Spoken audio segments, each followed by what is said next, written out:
Atxaldeon, Maialen. Atxaldeon. Maialen Lujanbio bigarrenez, Euskal Herriko bertsolari txapelketan, txapeldun. Bai. Ondo? Bai, oso pozik egia esan. Ideiara eginda? Egunetara eta orduetara ja pentsatzeko aukera ematen duelako. Bai, ez dut denbora asko euki errepasatzeko eta pentsatzeko, gehiago, kasi hizketan hasi behar izan dute pentsatu baino lehen, ze gertatu da, baino egia esan, igandeko nekearen ostean, bai, oain postasuna handia sentitzen dut. Bai. Emozioa aipatuko nuke. Zuen aldetik, segurazki be bai. Oso irudi ederrak, ikusi ditugulako holtza gainien. Bertan bildu ginenok, zalantza barik. Bai, han tensio handia egoten da, eta denbora, udazken osoan pilatutako bide bat da azkenean, eta bakoitzaren lanak, bakoitzaren asmoak, bakoitzaren ilusioak, bakoitzaren urduritasunak dena pilatzen da, ez? Eta han egoten dan tensio izugarri hartan, nik uste emozioak ere sentimentuak azal-azalean egoten diala, eta gero, eztanda egiten dutenean, bai, elkarrekin partegatzen ditugu, eta elkarre estutzen dugu, eta benetan, ederra izaten da bai. Lan hori, txapelketa bat dauenien urte zuen egiten dana, baina batez be azken txamponetan danok buru belarri egon zadetena, eta mikrofonoa jarri esan duguna 10 minuture, eta esaten zenuen, ezin dut hitz egin, baina lanaren txapela da, lanaren errekonozimentu bat, hori azpimarratu zenuen momentuen bertan. Bai, beti da ala, ez da, neurri batean, baina nik uste gero eta zailago ere badala, ez? Edo orain mintzat atzera begirako sensazioa daukat, 2009koa izan zen txapel bat baita ere lan handiaren ondorien lortutakoa. Ez lana txapelketarako egindakoa, baizik berso ibilbidean hainbeste urtetan, ez? Urtetan eta urtetan egindako lanaren edo egindako aleginaren eskerron bezala ulertu nuen, ez? Eta oraingoa kasi are gehiago, ez? Are zailagoa dalako bigarren hori, maila izugarria daulako, eta, bai, gero eta zailagoa dalako nor bere burua ere hortara buru belarri jartzea, eta gero eta gehiago kostatzen da txapelketako kemen hori sentitzea, eta, beraz, lan egin ondorengo sari eder bezala bizi izan dut. Emozioa aipatu dugu, holtza gainien Maialen, hori zan edanok ahotan geneukan izena, aleren nik beste gauza bat izango nuke, 8. Bai. Sortziena? Bai, nik bertatik perspektiba izugarririk ere ez daukat, benetan analizatzeko nolako finala izan zen, baina etengabe sentitzen nuen plaza lehertzen. Eta orain batekin, eta orain beste batekin, eta orain beste bertsolari batekin, eta sensazioa neukan momentu desberdinetan, eta persona desberdinarentzat lehertzen zala plaza. Eta beraz, pertzepzioa neukan saio hona zijoala, ez? Eta han, beti esaten dugu, baina egia berdaderoa da, ez da bakarkako karrera bat, txapelketa ez da bakarkako karrera bat, eta ze esanik ez finala. Hainbeste mila persona begira eta entzuten dauzkazunean, badaukagu ardura kolektibo bat, 8 persona horien artean, gehi gai jartzaileak, gehi antolakuntza eta bar, baina, artistikoki 8 persona horien artean, ikuskizun, entzukizun hori aurrera ateratzekoa, ez da? Eta badago taldetasun bat, eta badago denon artean horri aurre egin nahi bat, eta horri alik eta maila honenean erantzun nahi bat, ezta? Eta benetan betetasun handia da talde bezala ere finala maila honekoa atera izana. Zalantza barik hor kontzeptu betu agertzen dielako individuala dana, kolektiboa dana. Kolektiboa zuen aldetik, hori retransmisioen zierbea asko entzuten zalako, eta kanpotik ikusle moduen nik esaten nuen kolektiboa gure aldetik bebai, eta telebistaren aurrien jarriztien pertsona guztien artien bebai. Ja, bertsolaritzaz, aratago ze lortu zuien Euskal Gintzan arnazgune bebai edazten zuen, Biren Arsaiusek berrian egunotan, ez da?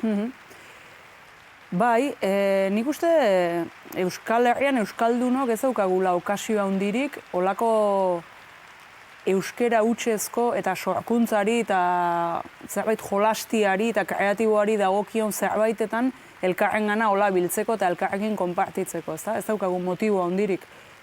Seguru asko, berso gintza eta bersolari txapelketako finala da Euskal Herriko kultur jardunik handiena, euskeraz egiten den kultur jardunik handiena, ez da? Eta handitasun horrek ere gu olakoak baigia askotan izutu egiten gaitu eta hasten geha atzea egiten, ez da?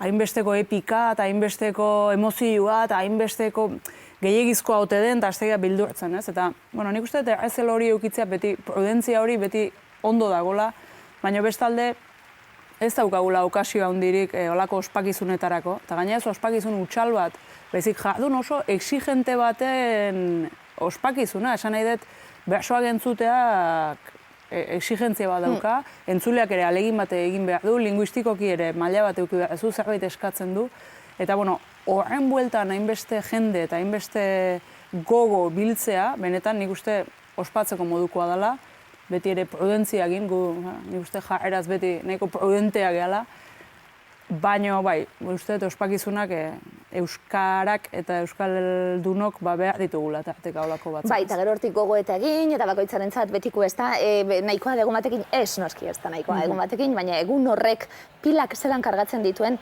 egia da, errealitate bata, olatuak eta giroa ikusten gabiltz, sartzen zaretelako sortzirek, azten gara txaloka danok, da gu txalokari moduen oso emozionata gauz, zuek zer sentitzen zuen momentu horretan. Sentitzen die gauzek, Maialen, zelan egiten da off hori, oraindik ez da hasi, buruan ideia bat dakarzu?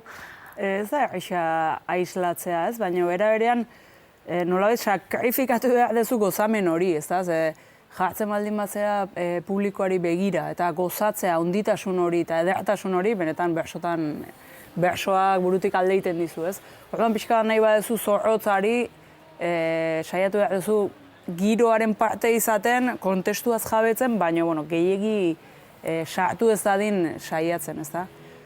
Uste dut horretarako eskarmentuak ere balio dula, ez da? Hori esaten ninduan, esperientziak balio dula. Azkenean nire kasuan, hirugarren, laugarren aldia da beken, seigarren finala da, beraz, lehenengoan daukazun lilura eta zorabi hori dena, ja pixka bat uzten dezu aparte xego eta gehiago jartzen zera lanera edo zure egiteko horretara. Ariketa ederrak joan ziren, zure aldetik gustora zauzela be esan duzu, egunotan irakurri ditugun elkarrezketetan. Lehenengo agurra azpimarratuko dugu eta azken agurra azpimarratuko dugu oso hunkigarriak esan dizielako. Hasierakue be bai, nonondik, hastiarren. Individuala eta kolektiboa denaren arteko bataila horretan eta batez be, ban bildutako geuraren defentsa horretan, ez da? Bai, pixka bat saiatu nintzen eta saiatzen naiz normalean kontestualizatzen ere, ez? Txapelketak ze suposatzen duen eta bain hitz egiten eginen, ez? Finala kriston festa da, kriston burrumba da, baina batetik urtean zeharreko lan guztiaren gailur moduko bada, oinarria astez-asteko berso saiotan eta lanean eta proiektuan dago. Eta bestetik, badago olako distorsio bat, ez? Azkenean beken handitasuna, hainbeste mila jende juntatu izana, emate zuen Euskal Herri guzian barruan zegoela, baina gero Barakaldoko kaletara atera eta Euskal Herria begiratu ezkeo, oso eskala txikiko jarduna da, ez da? Edozein gauza utxalagotan biltzen da, hainbeste mila jende edozein. Orduan, beti relatiboa da, ez? Haunditasuna eta txikitasuna eta hori da gure realidadea, ez? Han euskarazko jardun bat hegemonikoa zen, han euskara zen nagusi, etzegoen zalantzarik, eta Euskal Herriko kontestuan berriz, pentsa nola gauden, ez? Eta zer esanik ez, gaina, autonomia elkartean, baina, Nafarroan, iparaldean, zenbat realidade desberdin, ez? Orduan, etengabeko bi plano horietan, ez, kokatu nahi izan nuen, ez? Eta era berean, gure karrera individuala ez dela, individuala baizik taldekoa dela, ez? Askatasun, hau da, gure buruaren kontra, gure munduaren alde. Azkanien askatasun momentu txikienetekoak izango dielako hasierako agurra, amaierako ebe bai? Bai, eta nik uste dut, hor dala pixka zure mezu edo erazteko momentu. Printzipioak edo nola zato zen, zertzat daukazun final hori zu txapelketa non kokatzen duzun zure jardunean, eta, ni bintzak gustatzen zaite, batzutan aztu iten zaigulako, ez, gure txapelketako burrumba puntu zein klasifikatu da ezagizer horretan, aztutzen zaigula kolokatzea zertan ari geran, nun gauden, hau kultur jardun bada, helburu azkena ez da txapelduna izendatzea bakarrik, baizik bersogintzaren eta bersolaritzaren transmisioa, horrekin euskararen sustapena, eta sorkuntza eta kultur munduaren elikatzea, ez da. Orduan, hori ere pretentzioso giak izan gabe eta gehiegi uste izan gabe, baina gure neurri txikian hori gure neurriari importantzia emanez, nik uste ez dugula inungo momentutan perspektiba galdu behar txapelketa batek zer esan nahi duen, ez? Horretik aipatzen nuen baita ere barkatu apustu zale, ez? Hau ez da apustu bat, ez? Hau ez da kirol kontu bat, beste zerbait da, ez? Eta, bueno, ba... Zure marka badabe bai, hala ere, euskaratik eta ez da lehenengo aldiz debe bai, zuek zirrikitu bat aurkitzen zunean, zuk horretan egiten duzulako zure azpimarra.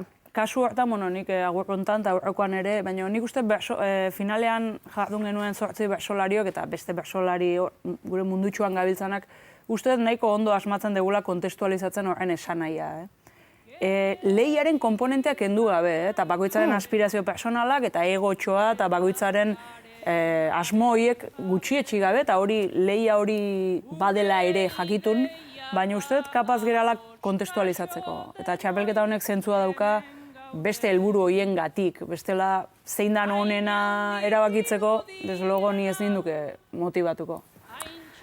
Lora batzuk, bota behar dizkizut. Hasieran ez, inor lotxatu barik, oso salien nahielako nizuri. Hau eskanik rockstarran moduen dalako, 8 daude eskenatoki gainean, eta zuk zure gustokoak dituzu. Bide asko, ate asko, zabaldo dituzu, zeuk bebai, zure jardunien askotan konstiente ez direnak esan, baina iritsi gara punto batera, esaten gabiltzenak euradina gaitik izango da, bai, adinkidiek arabizok. Gaztienak izan gara momentu baten, orain ja eskara gaztienak. Eta orain datozenek topatu dute, bertsolaritza edo okionez, gauza batzuk nahiko normaltasunez egiten direla, eta izan zara zu horretan apurtxu eta itzindari aro moderno honetan.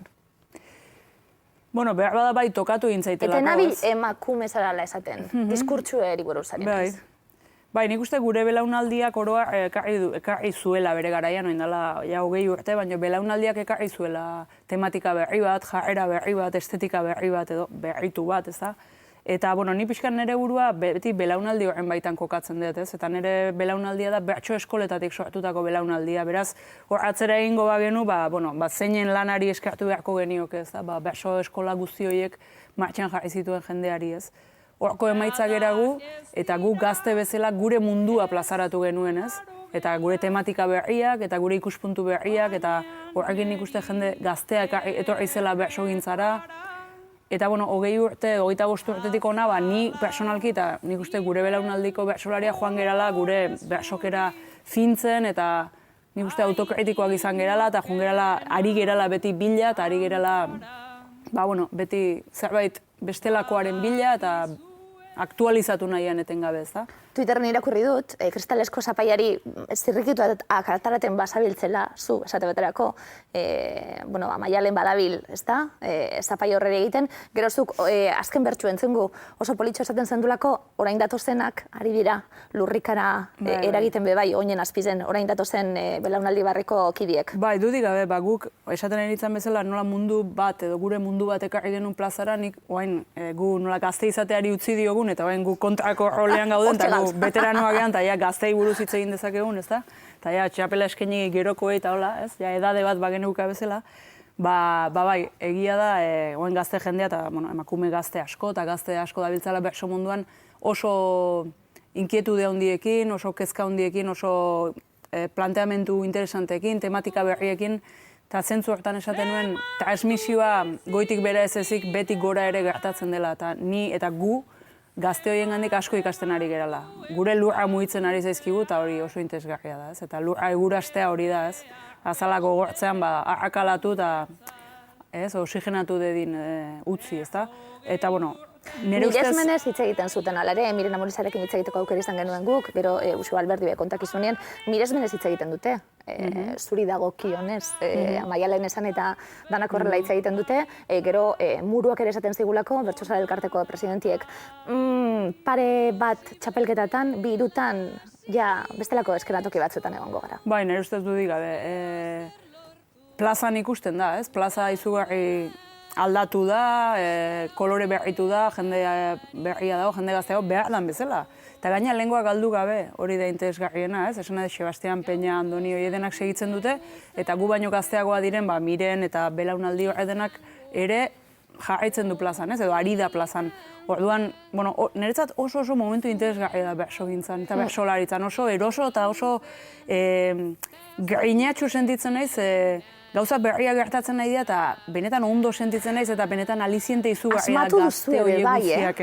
Eredua da danontzat esango nuke, asmatu duzue bai, azkenien diskurtsoi buruz ari garelako, umorea sana lehen orain agian ez talako hain umoretsue, geukere edabideetan eta behar ditugulako klabe berri horiek.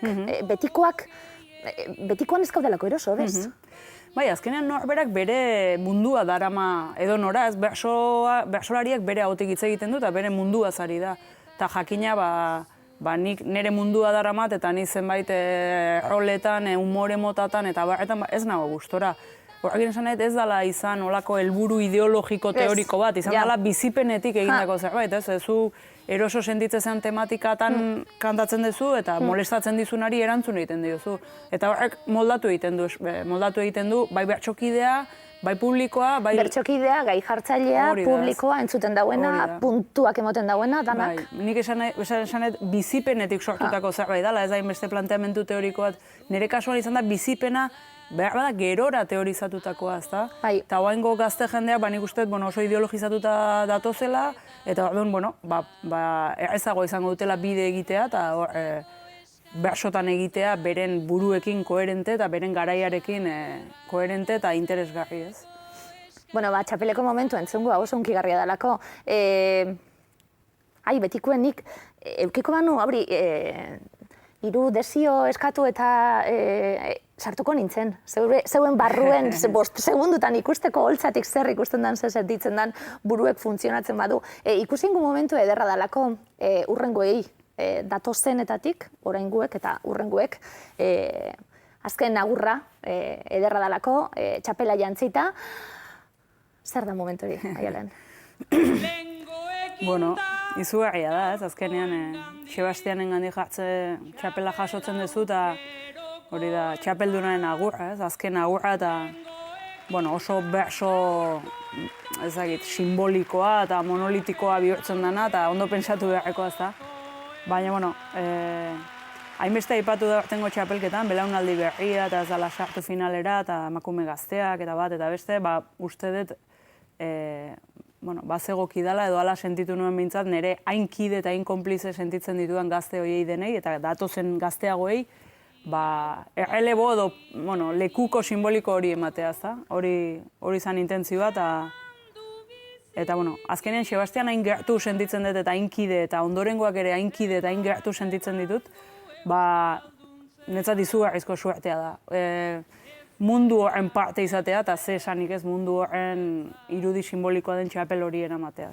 Esango nuke, Sebastianek momentu baten, elkarrizketa bat egin gentuen, bertan egunien, eta esaten zuen ez merezi duten sortzirak daude, taula bainien. Ez dago berik momentu honetan, edo txapelketa berik egin duena, eta egia esan ikuskizunean, etzan errespetu guztiarekin, etzan faltan bota inor.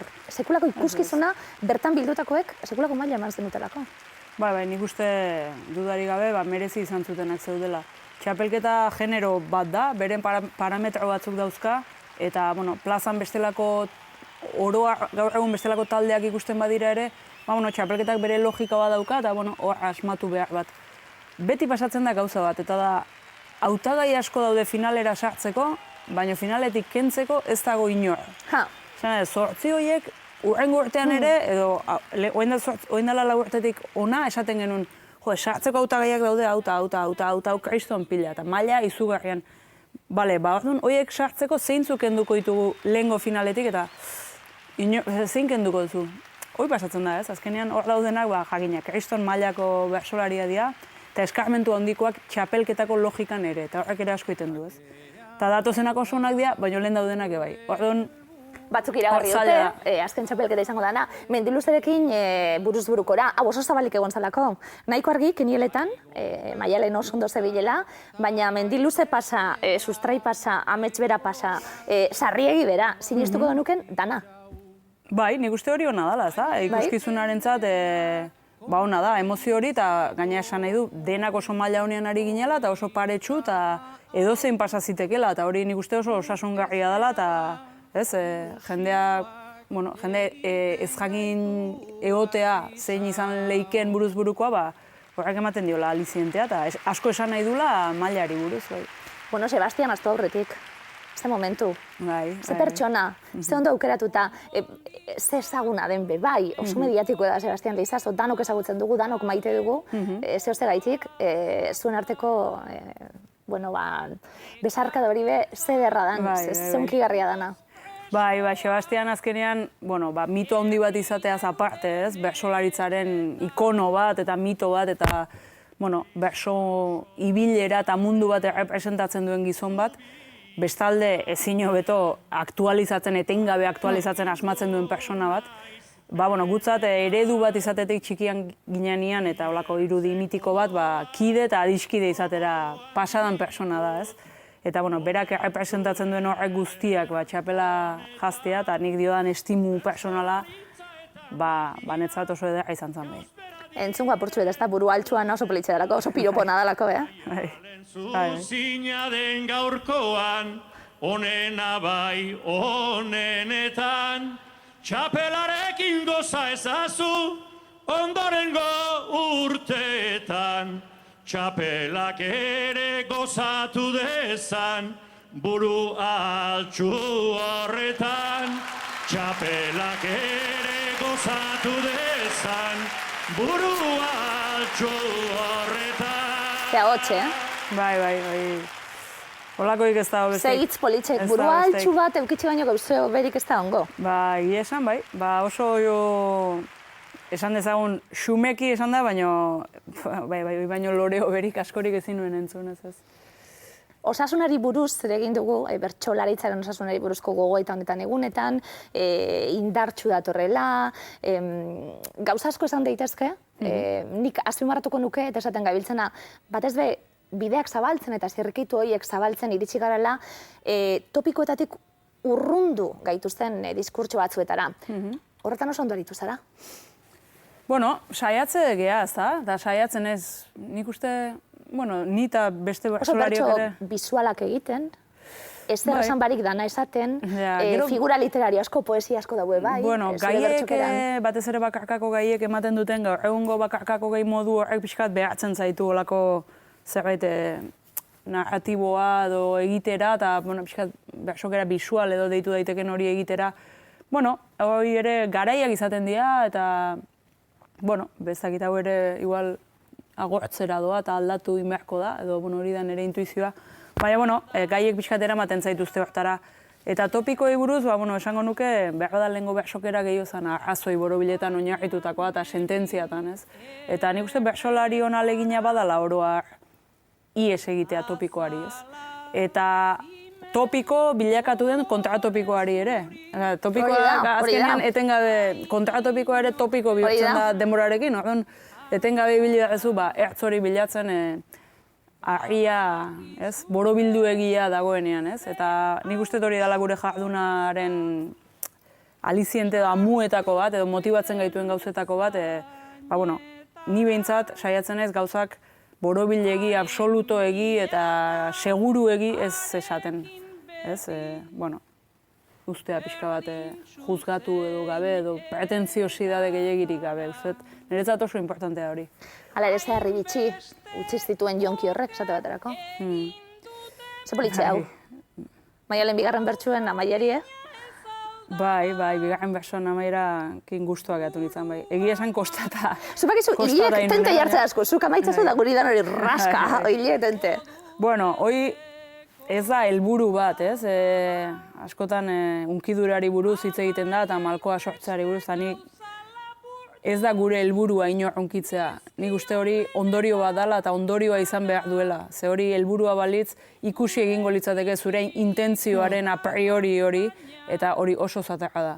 Orduan, nire helburua ez da inor unkitzea, nire helburua da kontatzea ahalik eta gauza interesgarrienak, realistanak, kritikoenak, eta gero horrek sortu dezaken ondorioa jendearen zera da, ez jendearen parte da, bakoitzaren bizipenena, edo bakoitzari zer ukitzen dion, ez da?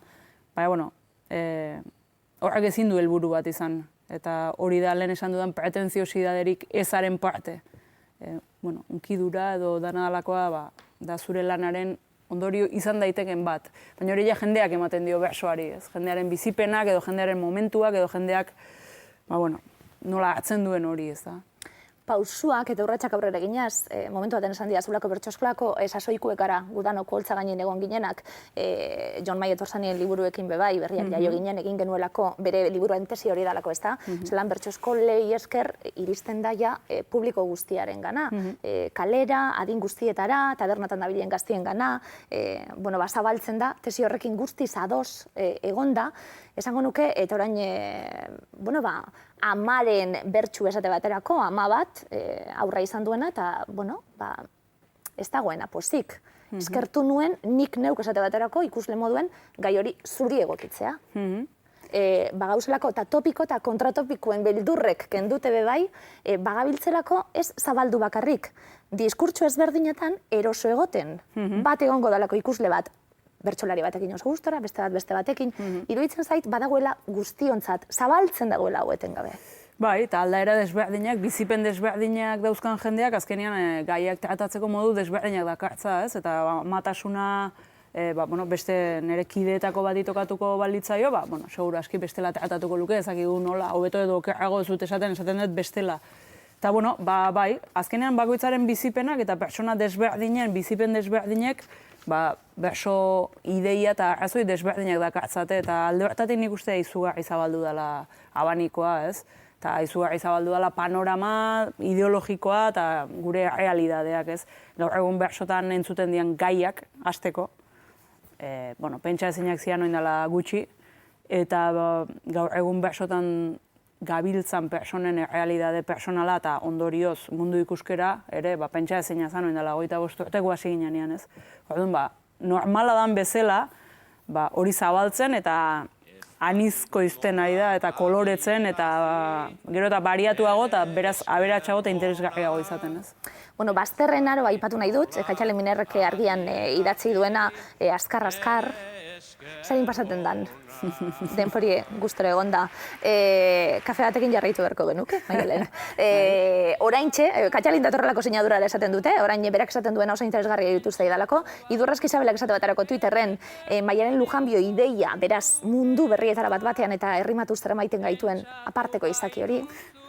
Nola da posible hori dena horrela esatea, galetzen zuen jendeak, ibili ginelako zuri lora guatatzen sare sozialetan bebai. Nola ez nahon, ez nahiz enteratu. Eskerrak, eskerrak.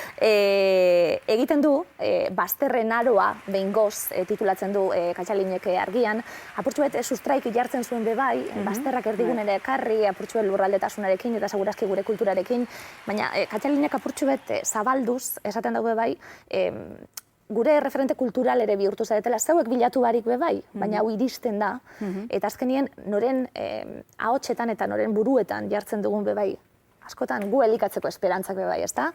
Zer ekarri erdigunera eta zer utziatzean, hemen ere jauzia egon dalako, hemen ere jauzia egin duzuelako. Bai, lehen esandakoa, ez, tematikan ikuste eta begirada asko ari dela zabaltzen, eta hori bizipenekin dauka zer ikusia, zenbat eta jende desberdinagoa egon, jende horrek bere mundua dakar. Bakoitzak bere mundua dakar, eta bere munduaren ertzak edo zentruak edo bere munduaren bizipenak, ez da? Eta horrek aberasten du azkenean tematika, ez? Lehen behar bada bersolarien taldea eta bersozaleen taldea ere trinkoagoa zen, eta oso elkarren antzekoagoa ginen edo ziren denak, ez da? Eta tematika ere puntu komunak antzekoagoa zian, da behar bada gaur egun publikoa zabalagoa da, baina bersolariak ere klase desberdinetako jatorri, interes, ideologia desberdinetako jendea dago, eta gauza desberdinekin kezkatua. Eta beraz horrek publikoa eta berso taldea destrinkotu edo lausotu egiten du, baina baita ere interesgarriago egin, ez? Behar bada ez dago lehen bezalako batasun eta idea bakarraren komunidade absoluto hori, baina askoz gai gehiago daude, ñabardura gehiago, inkomodidade gehiago, eta nire ustez egoera eta momentu askoz interesgarriagoa da. Hau ez da pelota partidu bet, parkatu apustu egiten etorri zienak, hemen guztiek irabazten dutelako baten batek irabazi eta gero. Hala ere esaten da, pilotari azkarrak, trebiek, burue ondo dakonak, horrelako tantu azkarrak egiteko eta ondo jokatzeko aukera daukala, burua oso ondo daukazuelako danok Bebai, oso argiak, ederra izan da kantitatez, zenbat minutu izan diez, 1.000.000 askanien, egun oso edalako, baina kalitatez betetako saioa izan dalako, amaitzaldera argazkitxu batzuk ditut, berba baten hori ikusi, 3 egunera, zer sentitzen dan, ikusi inguz, argazkizek. Bueno, hau da, egia esan guk ikusten ez dugun perspektiba bat, eta guk ikusten duguna tankerakoa da, baina saiatzen zea kasi azten zenbat jende, zenbat norbanako dauden hor, ez? Nik nire buruari esaten nion, masa dago. Ez pentsatu norbanako bakoitzaren gan, ze bestela horrek gainditu egiten zaitu, ez? Norbanako bakoitzaren entzumena, esperientzia, ez, hor dago masa bat, eta egia esan behin 200-etik aurrea edo 500-etik aurrea berdin da 500 edo 5.000, ez da? Nik hori esaten nion nire buruari, eta, izugarria da, bekeko irudiak ematen duten kontzientzia, zema jende bildu da hor, ez da? Ze irudi ederra bai, zateaterako stop egingo diogu honi? Bai, ederra izan zen. Ederra izan zen, Sebastian ere oso unkitua sumatu nuen, eta nire oso pozik neon, eta lehen esan dut, ez? Batetik eredu, bestetik referentzia, eta bestetik kide eta adiskide dan personaren gandik. Horri indarra dau, besarka horretan indarra dau, Bai. Ederrak izan zean momentu hartan, elkarri besarkada asko eta oso sentituak eman genizkion denok, eta elkarrekin hori egiten ari ginela eta hori egin genuela sentitzean, etzat izugarria izan zen. Beste bat? Hau nik sekula ikusten ez duten perspektiba bada, ez da? Bakoitza kantuan ari danean, ari zera kantari eta kontziente zera zenba jende dago, baina erarean saiatzen zera buruan egoten, zure buruko ideietan. Hau perfileko argazkia da, ez daukazu. Basabiltz Twitterren eta? Ez. Begirale moduen beste izen batekin? Ez, txapelketa garaian nire buruari ukatu diot baso hartan sartzea, eta uste dut oso ondo egin dela. Argazki ederra eta ze argazki politxau. Buruz burukora nor pasatzen den jakiten da nunea da. Bai, txapelketak hori du, ez? Batzuen poza eta besten pena. Eta mendiluzegatik alako poza hartu nuen, merezia daukata ondo merezia.